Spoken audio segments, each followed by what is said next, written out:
arkadaşlar, kanalıma hoş geldiniz. Burası da Rize'nin simgelerinden biri olan Rize Çay Bardağı. Şimdi gelin içerisini gezelim. Ne oluyor lan?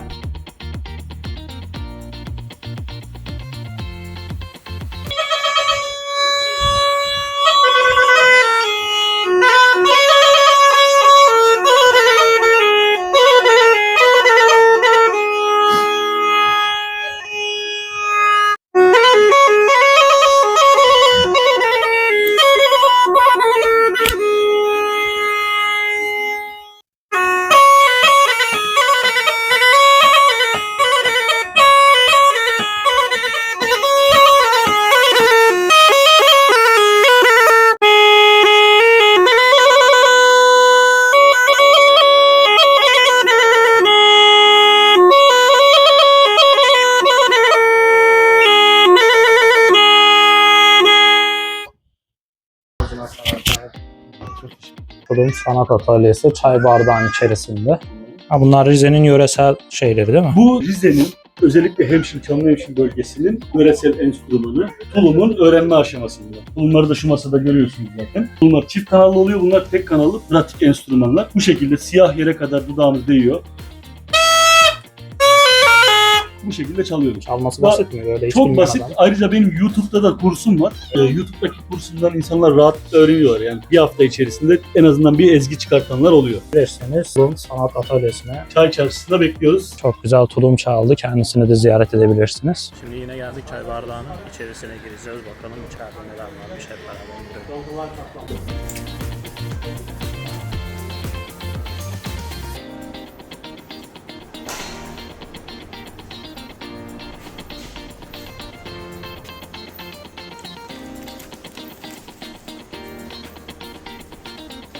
İçerisinde böyle sergi falan var. Şimdi üst katına çıkacağız. Bakalım neler varmış.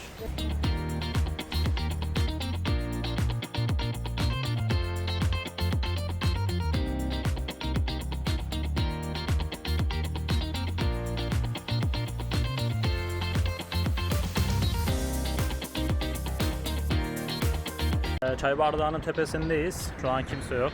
Kişi başı ücreti 50 TL'ydi. Öğrencilere 30 TL. Aynı zamanda bir de Rize'nin tanıtımının yapıldığı bir böyle sinema şeyi var. O da kişi başı 120 TL'ydi. Ama 5 kişi olması gerekiyormuş. Biz de 2 kişi olduğumuz için diğer 3 kişiyi beklememiz gerektiğini söylediler. Biz de beklemedik. Güzel manzarası var. Rize'nin birçok yerini buradan görebiliyoruz. Eski görüntülerimizi kaybettik. Tekrardan gelip buradan çekim yapmak zorunda kaldık. Yine buraları tekrar gezmiş olduk. Görüyorsunuz. Burası Rize. Şimdi iniyoruz aşağı. İçerisinde dediğim gibi sergi, fotoğraflar, Rize'nin önemli yerlerinin fotoğrafları falan çekilmiş. Asansörle en üst kata çıkıyorsunuz. Ona yürüyerek aşağı doğru tabloları izleye aşağı doğru iniyorsunuz.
Kalenin içerisine baktığımız zaman burada bir kuyu var. İnsanlar buraya para atmış.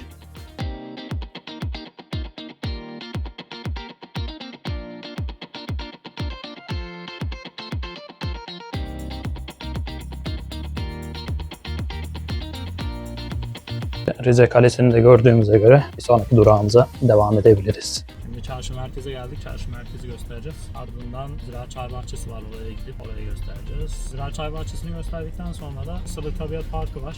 Orayı size göstereceğiz.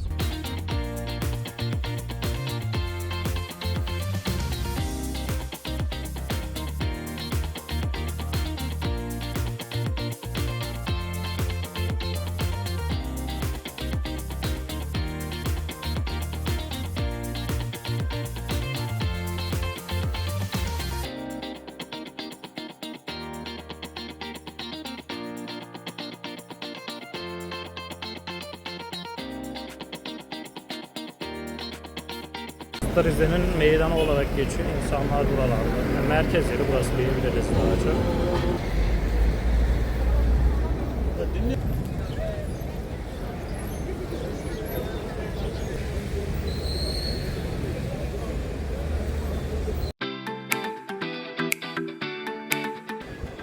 Burayı da yeni açılan bir açık hava AVM'si gibi bir yer. Modern bir çarşı olarak yapılmış.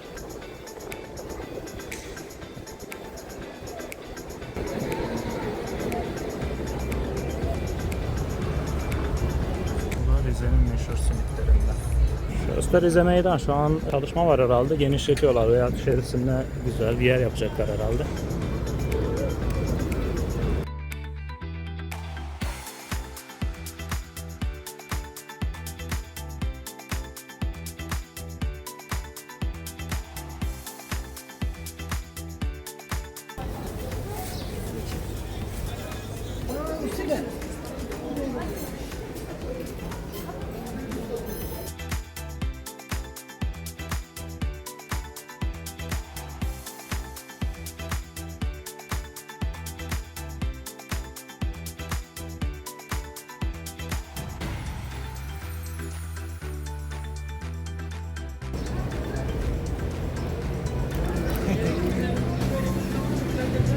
Rize Çarşısı'nı gördünüz.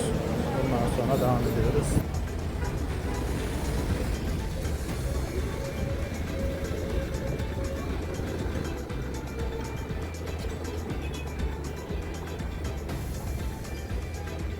Rize Çarşısı'nı gördük. Şimdi Ziraat Çay Bahçesi'ne gideceğiz.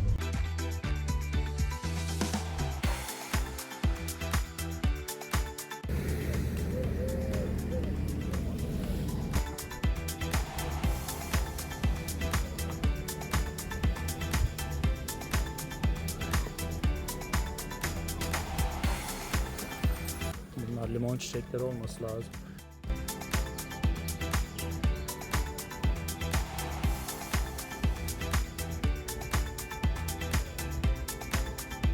Ziraat Çay Botanik Bahçesi olarak geçiyor. Rize'nin merkezinin içerisinde bulunuyor burası.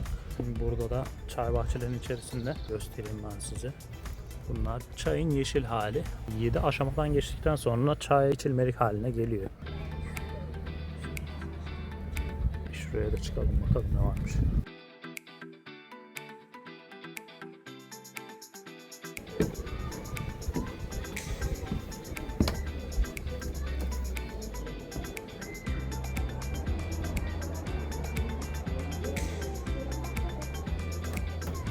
Merkezin içerisinde hemen aşağıda dolmuşlar kalkıyor. Oradan binip de yukarı çıkabilirsiniz.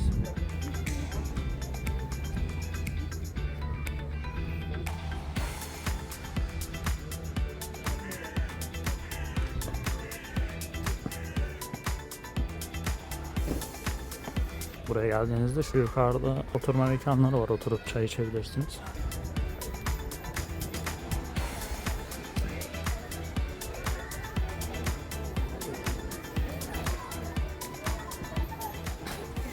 Şurada kolay gelsin.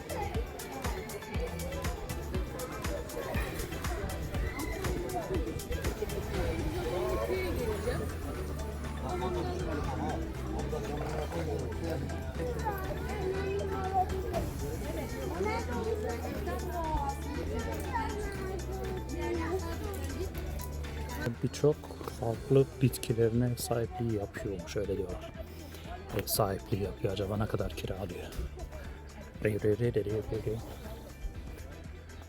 Aha, çay bitkisi. Ha, bunları toplayırlar. Ha, bu içeride fabrika var, oraya da işletayırlar da onu. Gelenekse çay atıyoruz. Çay mı yapıyorlar? Şu an burada çayın yapılış aşamalarını görüyoruz. Bu şekilde, yanlış hatırlamıyorsam 7 aşamadan geçiyordu. Ondan sonra bitkiden çaya dönüşüyorlar.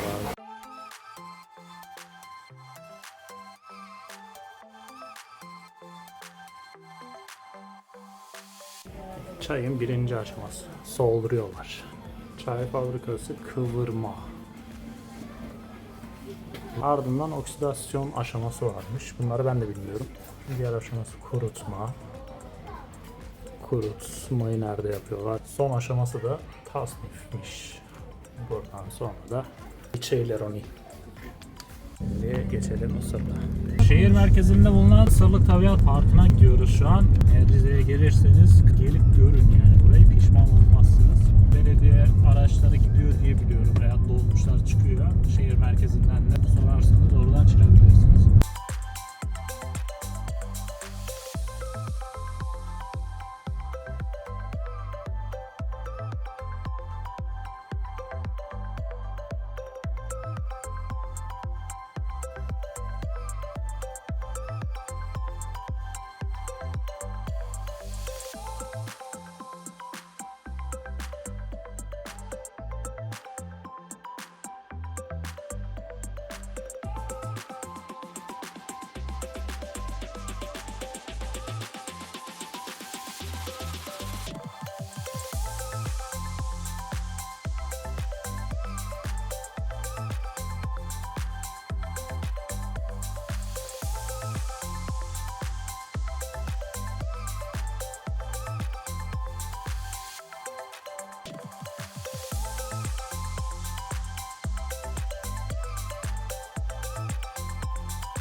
Sırlık Tabiat Parkı'na geldik. Rize Belediyesi çok güzel bir yer yapmış burada. Tam dağın tepesinde, Rize merkezde. Gelirseniz mutlaka uğrayın buraya.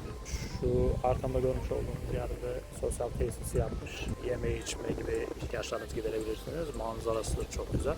Ayrıca buraya insanlar piknik yapmaya falan gidiyor. Burada mikrofonu takmadığım için sesim çok fazla gelmiyor. O yüzden sesimi kapatıp tekrardan konuşmaya başladım. Rize'ye geldiğinizde mutlaka sütlaç ve Laz böreği deneyin. İkisi de buranın güzel tatlılarından biri. Burada kalmadığı için size gösteremiyorum şu an. Rize sütlaç konusunda gayet başarılı. Buraya geldiğinizde manzaraya karşı bu lezzetleri tadabilirsiniz.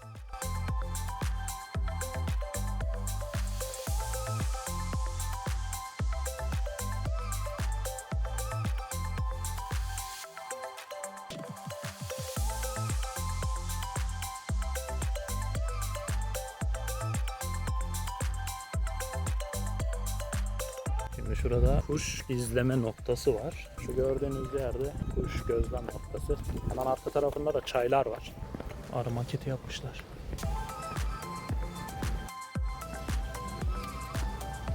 Bak burada da şu kuşları çekmişler herhalde. Yırtıcı kuşlar gözlemlenmiş. Sıra sıra hepsini dizmişler. Hangi kuşun ne olduğunu buradan daha çok görebiliyorsunuz.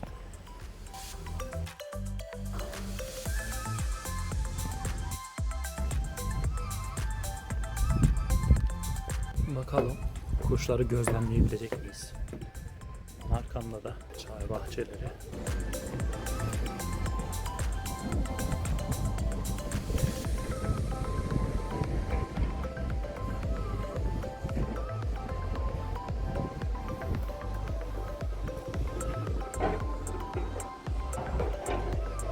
Böyle bir mekan. Şurası Rize şehir merkezi. Bunlar çayluk. Burası da Rize'nin dağınık yerleşim merkezleri. Şu gördüğünüz yeşil alanların çoğu %80'i hepsi çay tarlaları. Çayluk diyorlar. Şu an altında da gördüğünüz gibi şurada da Rize şehir merkezi. Burası da Rize'nin arka tarafı. Şöyle.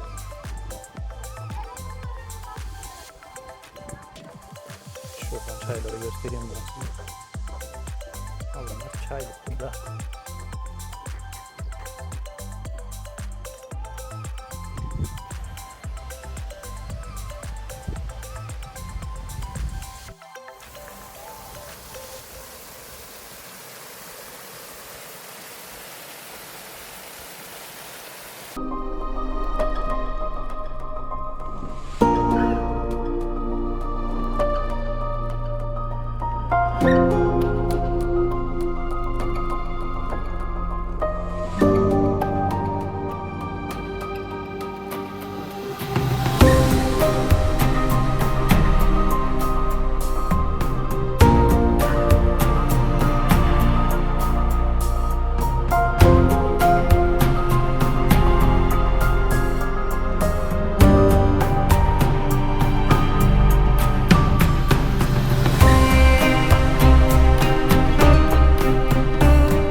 çekimlerinin sonuna geldik arkadaşlar. Kanala abone olmayı unutmayın. Instagram ve TikTok adreslerini de takip edebilirsiniz. Gerçekten yorulduk. Çok fazla yer gezdik. Çok fazla yer çektik. Muhtemelen bunun YouTube'a giriş süreci ilk videolarından bir tanesi olacaktır. Bakalım nasıl olacak. Sizden de desteklerinizi bekliyoruz. Abone olun, yorum yapın. Desteklerinizi görelim. Hep beraber gezelim. Görüşmek üzere. Kendinize iyi bakın.